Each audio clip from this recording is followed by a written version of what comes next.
Out of റേഞ്ചാ. ഇത് planning തന്നെയാണ്. ഇത് അവരുടെ കൊച്ചച്ഛൻ പറയുന്ന കാര്യങ്ങളൊന്നും അല്ല നടക്കുന്നത്. എന്ത് കൂളായിട്ടാ നമ്മുടെ വീട്ടിൽ നിന്ന് കോമഡി പറഞ്ഞ അവൾ ഇറങ്ങിപ്പോയത്. നമ്മളെ ആക്ഷേപിക്കല്ലായിരുന്നു. ഈ സിദ്ധു എന്താ ഇങ്ങനെ ആവുന്നതെന്ന് എനിക്ക് മനസ്സിലാവാത്തത്. അവൻ എന്ത് കണ്ടിട്ടാ ഇവളെ ഇങ്ങനെ താങ്ങിക്കൊണ്ട് നടക്കുന്നത്? ലോകത്ത് അവള് മാത്രമേ ഉള്ളൂ ഡിസൈനർ. മിടുക്കുള്ള എത്ര പെമ്പിള്ളേരുണ്ട് ഇവിടെ. നീ മോശമാണോ? ഞാൻ മോശോ? അവക്കുള്ള മിടുക്കേ എനിക്കില്ലല്ലോ. അല്ലെങ്കിൽ ഇന്ന് നമ്മുടെ സൊനാലി മുറ്റത്ത് നിന്ന് ഇങ്ങനെ വെല്ലുവിളിച്ചിട്ട് അവിടെ സിദ്ധുവിനെ കൊണ്ട് പോവോ? വിടത്തില്ല ഞാൻ. ഇന്ന് രാത്രി കൊണ്ടൊരു തീരുമാനം ഉണ്ടാക്കും ഞാൻ. നമുക്കേ നമ്മുടെ ഗസ്റ്റ് ഹൗസിലോട്ട് പോവാം. അവൻ എന്തായാലും ഗസ്റ്റ് ഹൗസിലേക്ക് വരാതിരിക്കില്ല. നമുക്ക് അവിടെ വെയിറ്റ് ചെയ്യാം.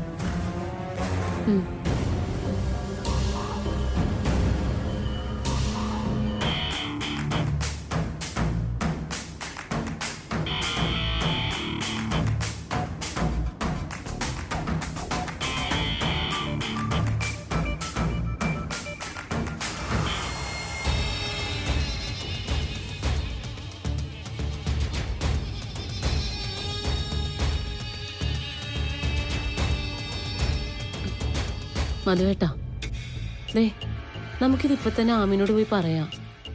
എന്തിനീ കൊച്ചിനിങ്ങനെ കയറൂരി വിട്ടേക്കണേന്ന് ചോദിക്കാം. നമ്മൾ എന്തിനാന്ന് ഇങ്ങനെ ആവശ്യമില്ലാത്ത കാര്യത്തിന് ടെൻഷൻ അടിക്കണത്?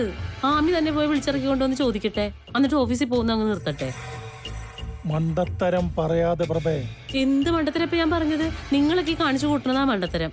അല്ലെങ്കിൽ തന്നെ ഇതിൽ കൂടുതൽ ഇനി എന്ത് കുഴപ്പം വരാനുള്ളത്? ഇനിയാണ് വരാനുള്ളത്. അവരെ എന്നെ ഭീഷണിപ്പെടുത്തിയാ ഫോൺ വെച്ചത്. തീരുമാനം ഉണ്ടാക്കിയില്ലെങ്കിലേ അവരെ കേസ് പൊക്കിക്കൊണ്ടുവരും. അപ്പൊ പിന്നെ മുകളിൽ നിന്ന് തീരുമാനം വരും. കൽത്തോട്ടത്തിലെ കല്ലിൻ്റെ അടിയിൽ നിന്ന് ഇറങ്ങി ഇറങ്ങി വരും കേസുകൾ. അവസാനം ആ കല്ലറയിലിട്ട് എന്നെ കൂടി നിനക്ക് മൂടേണ്ടി വരും. അതുകൊണ്ട് എന്റെ പൊന്നു പ്രഭേ, നീ ഒന്നും മിണ്ടാതിരുന്നാ മതി. ഞാനേ സ്വസ്ഥമായിട്ട് ആലോചിച്ചോട്ടെ. ഭദ്രപ്പള്ളി അനുഗ്രഹിച്ച് എലിയും മുള്ളും അറിയാതെ രണ്ടിനെയും വേർപ്പെടുത്തണം.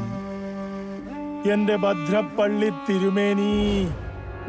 ഭദ്രപ്പള്ളി തിരുമേനിയുടെ അനുഗ്രഹം കിട്ടി അന്ന് തുടങ്ങിയത് ആഗ്രഹപ്പിഴ. ആ പെണ്ണ് കാരണം നാണം കെടുന്നതിന് മുമ്പ് നാട് വിടുന്നതായിരിക്കും നല്ലത്. ഓ, ഒന്നും മിണ്ടാതിരിക്കൂ പ്രഭേ.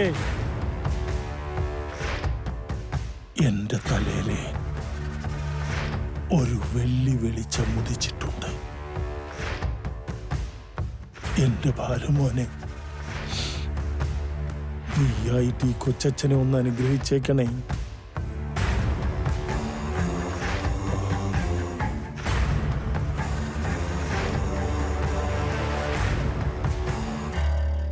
വെള്ളി വിളിച്ചു.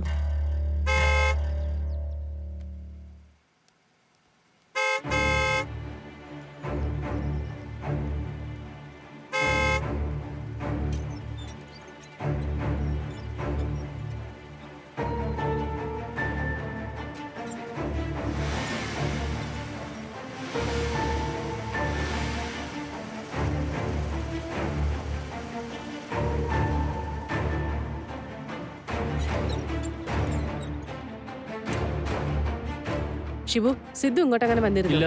2 ദിവസമായി വന്നിട്ട്. വരുമെന്ന് വല്ലതും വിളിച്ച് പറഞ്ഞു. ആ, ഗസ്റ്റ് ഉണ്ടെങ്കിൽ ചിലപ്പോ വരുമെന്ന് പറഞ്ഞു. കണ്ടോ, ഞാൻ പറഞ്ഞില്ലേ പ്ലാന്റ് ആണെന്ന്.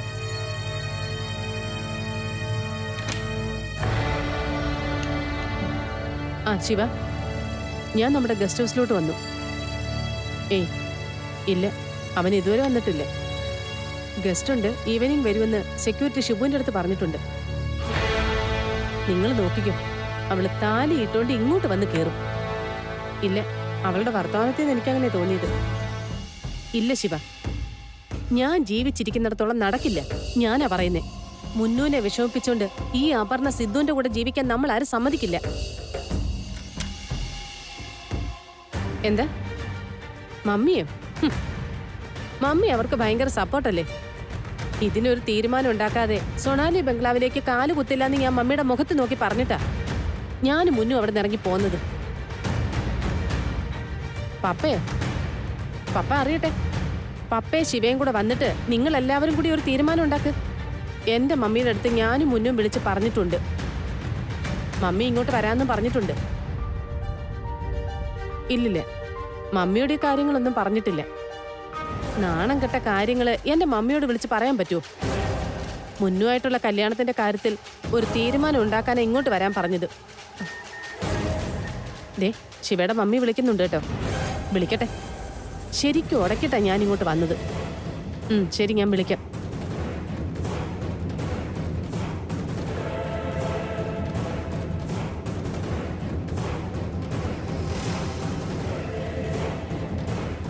മുന്നു, ഇങ്ങോട്ട് വന്നേന്നു.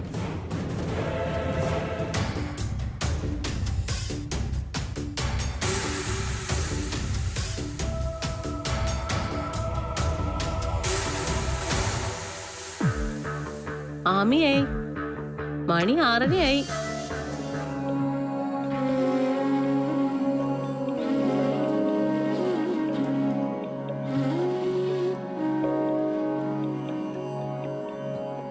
ആമി, അതെ, ഈ അപ്പമോള് പോയിട്ട് ഇതുവരെ വന്നില്ലല്ലോ.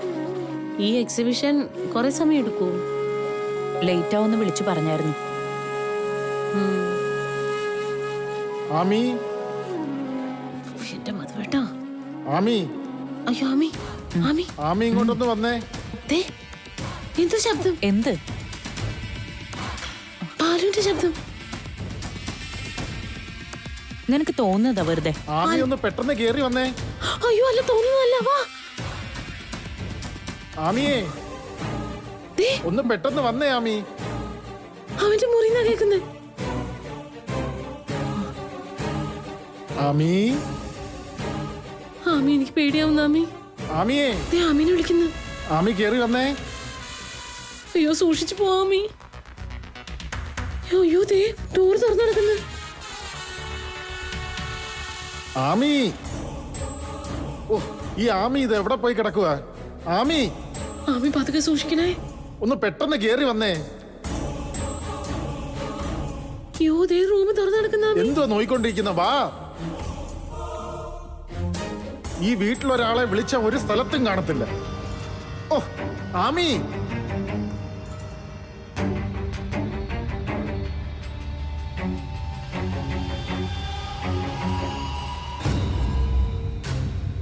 ഇങ്ങോട്ട് കേറി വാ.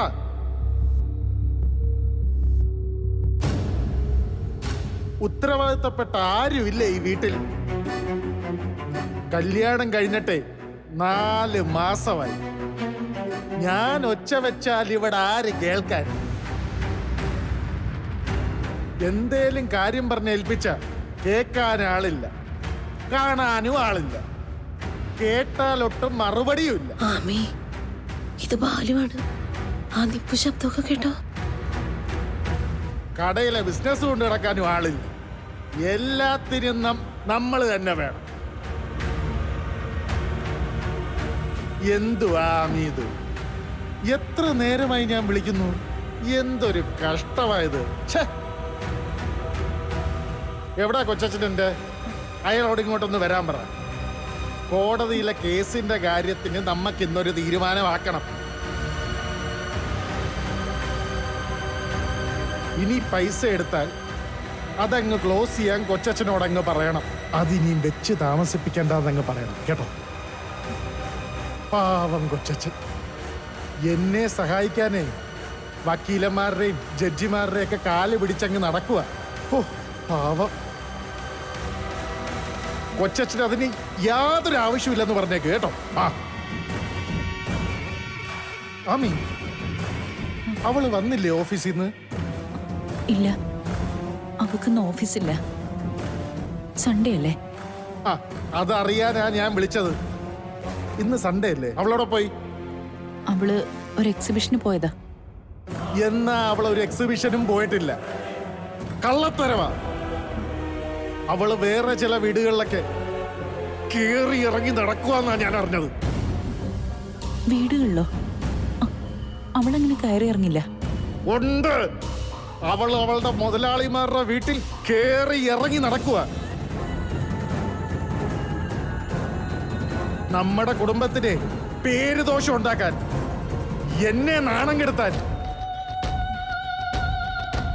ഇനി അവള് കേറി ഇറങ്ങാൻ പാടില്ല. അത് മാത്രം പോരാ, അവളിനി അങ്ങേരുടെ ഒപ്പം ജോലി ചെയ്യാനും പാടില്ല. എൻ്റെ ഒപ്പം, എൻ്റെ ഓഫീസിൽ കൽത്തോട്ടത്തിൽ മാത്രം ജോലി ചെയ്താൽ മതി.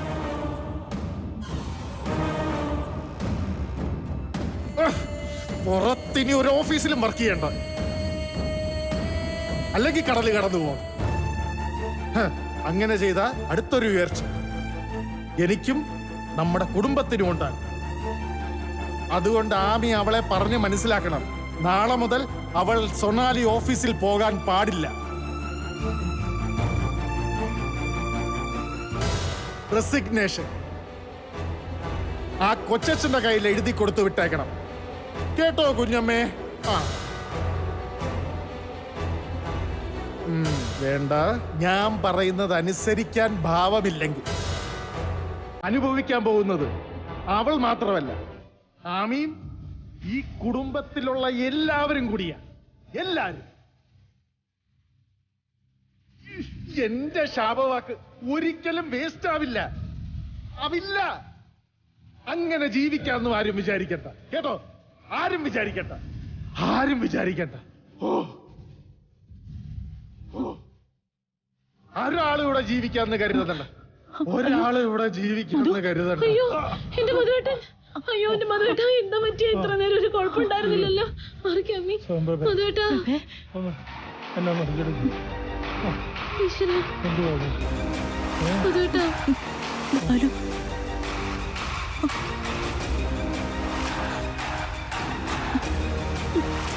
ബാലു,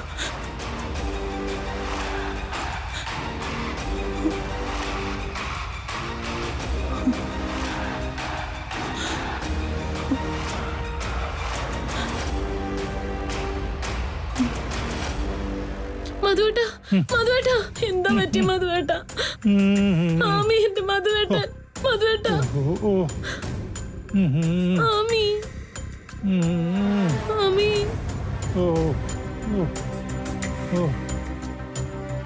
മധുരപള്ളിതിരുമേനി, മധുരപള്ളിതിരുമേനി. മധുവേട്ടാ, മധുവേട്ടാ, എഴുന്നേക്ക്. പോയോ? പോയി പോയി. ഉറപ്പാണോ? ഉറപ്പാണ്. ഓ, എവിടെ ഞാനൊന്ന് കാണട്ടെ. ഇത് എങ്ങനെ ഒപ്പിച്ച്? ഗതികെട്ടാ പുലി പുല്ലുന്നില്ലെന്ന് പറയുന്ന പോലെ ഗതികെട്ടാ മധു മിമിക്രിയും ചെയ്യും. എന്നാലും എന്റെ മധുവേട്ടാ, ഈ കഴിവൊക്കെ എവിടെ ഒളിപ്പിച്ചു വെച്ചിരുന്നു? കാര്യമൊക്കെ ആയോ? 100%. ഇനി അവള് ഈ വീടിന്റെ പടിക്ക് പുറത്ത് കടക്കൂല. ഇറങ്ങണമെങ്കിലേ ബാലു മോൻ തീരുമാനിക്കണം. ഒത്ത്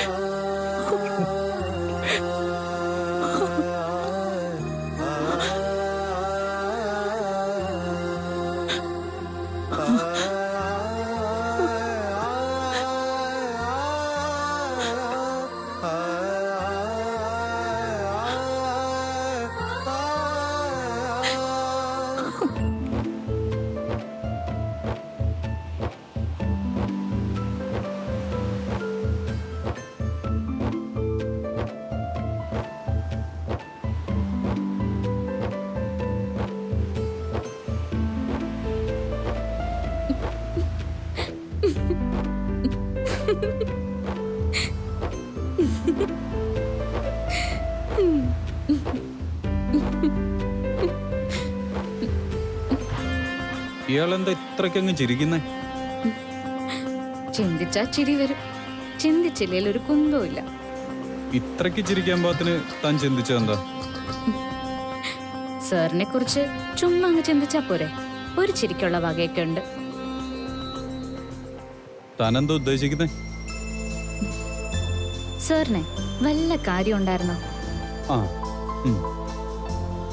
എന്റെ വീട്ടുകാരുടെ മുമ്പിൽ താൻ നാണം കെട്ടി നിൽക്കുന്നുണ്ടപ്പോ ഞാൻ രക്ഷപ്പെടുത്തിക്കൊണ്ടുവന്നോ? ഞാനൊരു ഓട്ടോ പിടിച്ചു പോയിക്കോണം അന്നേരോ പറഞ്ഞതല്ലേ, അപ്പൊ സാറിന് വാശിയില്ലായിരുന്നോ? ഓ, എന്തായാലും ആ വാശി എനിക്കിപ്പോ ഇല്ല. താൻ ഒരു ഓട്ടോ വിളിച്ചു നോക്കോ, ചെല്ല അവിടെ കിട്ടും. ആ പിന്നെ അതങ്ങ് മനസ്സിൽ വെച്ചാ മതി. ഇനി എന്നെ വീട്ടിൽ വിട്ടിട്ട് സാറ് പോയാ മതി. ഇപ്പൊ തന്നെ സന്ധ്യ കഴിഞ്ഞു. ഇനി എനിക്കൊരു ഓട്ടോ പിടിച്ച് വീട്ടിലോട്ട് എത്തണമെങ്കിലേ ഒരു നേരാവും. സാറ് വാ വാ സാറെ, ഇങ്ങോട്ട് വാ. പിന്നെ സാറ് ടെൻഷനൊന്നും അടിക്കണ്ട. എന്തായാലും നടന്ന കാര്യങ്ങൾ വള്ളിപ്പുള്ളി വിടാതെ പ്രതിഭ ഓഫീസിൽ വിളിച്ച് പറയും. പറ്റിയാൽ അവളത് വെൽഫെയർ ഗ്രൂപ്പിൽ ഇടുകയും ചെയ്യും. പിന്നെ അതൊരു ആഘോഷാവും. എന്തായാലും ഫോട്ടോയുടെ കാര്യം സാറിന്റെ മമ്മി അറിയാതിരുന്ന നന്നായി. ഓ, ഇനിയിപ്പോ അതും കൂടെ ഉള്ളൂ, ബാക്കി എല്ലാം തികഞ്ഞു.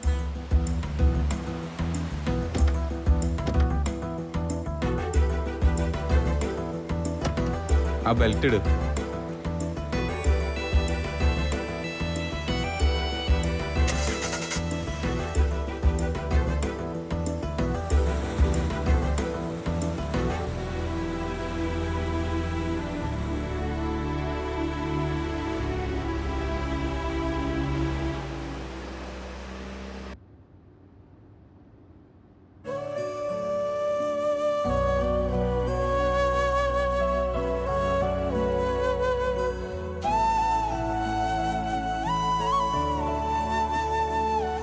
സർ, ഞാൻ ആ കസ്റ്റാർഡ് കൊണ്ടുവന്നത് സാറിന് കഴിക്കാനാ.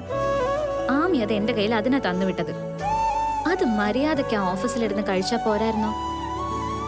അതാണേ സാറിന്റെ മമ്മി കഴിച്ചു. മമ്മി എന്നിട്ട് എന്നെ വിളിപ്പിച്ചു. അപ്പൊ പിന്നെ എനിക്ക് അങ്ങോട്ട് വരാതിരിക്കാൻ പറ്റുമോ? അത് കാരണം സാറിന്റെ ബെഡ്റൂം വരെ എനിക്ക് കയറേണ്ടി വന്നു. എന്നെ അങ്ങോട്ട് തള്ളി വിട്ടത് എന്തിനാന്നാ എനിക്ക് മനസ്സിലാവാത്ത. തള്ളി കിട്ടുന്നു? താൻ അങ്ങോട്ട് തള്ളിക്കേറി വന്നതല്ലേ?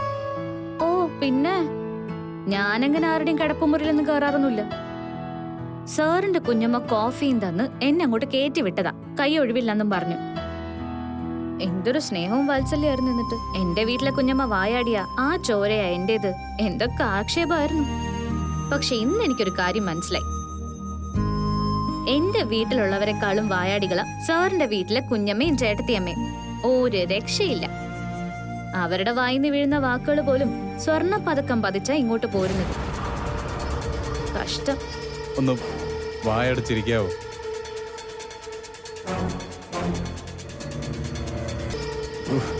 ഇത് നേരത്താണോ എനിക്കിത് തോന്നിയത്?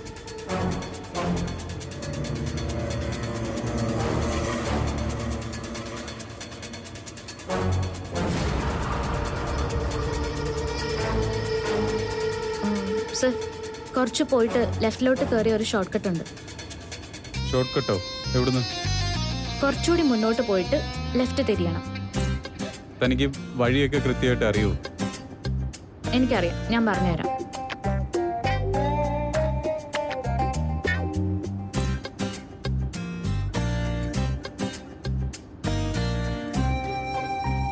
ഏതാ, ഈ ലെഫ്റ്റ് ആണോ? സർ, ദോ അവിടുന്ന് ലെഫ്റ്റ്. ദേ ആ വണ്ടി കിടക്കുന്നില്ലേ, അവിടുന്ന് ലെഫ്റ്റ്.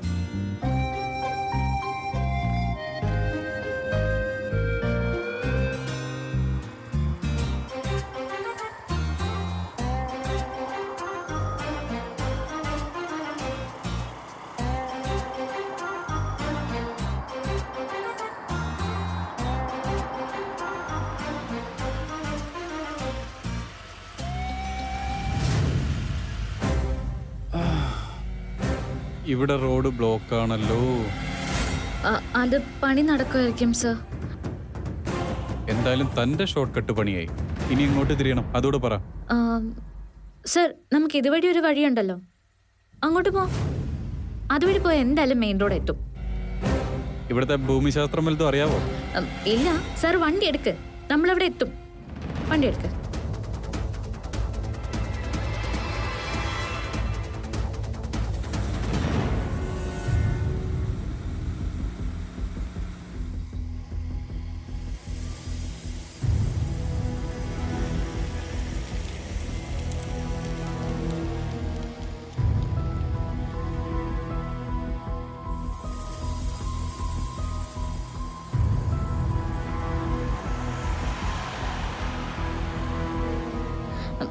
എന്താടോ? ഈ വഴിയാണെന്ന് തോന്നുന്നു സർ. ഇവിടെ നമുക്ക് ലെഫ്റ്റിലോട്ട് പോവാല്ലേ? അറിയാവോ വഴി? ഇല്ല, നമുക്കൊന്ന് പോയി നോക്കാം.